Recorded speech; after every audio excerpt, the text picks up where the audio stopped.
Sambil menangis, Andrian, tersangka pencuri telepon genggam ini dibawa ke Polda Sumsel setelah tertangkap korbannya. Pencurian itu dilakukan tersangka di Ilir Timur 1 Palembang saat korban yang bekerja sebagai pedagang ini meletakkan telepon genggamnya di etalase. Karena korban lengah, tersangka mengambil telepon genggam itu dan berjalan mendekati sepeda motornya untuk kabur.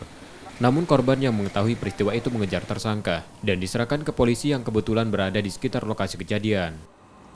Kami telah mengamankan satu orang pelaku 392, diamankan oleh masyarakat karena seorang ini kedapatan mengambil handphone di warung milik masyarakat. Modusnya pura-pura belanja, jadi dia pura-pura belanja, satu orang, lalu yang temannya mengambil handphone yang berada di tempat jualan. Selain terus menangis, tersangka juga meminta maaf pada korban, namun tersangka tetap akan diproses hukum. Rizky Oktora, Muklas Diferensial, Kompas TV, Palembang, Sumatera Selatan.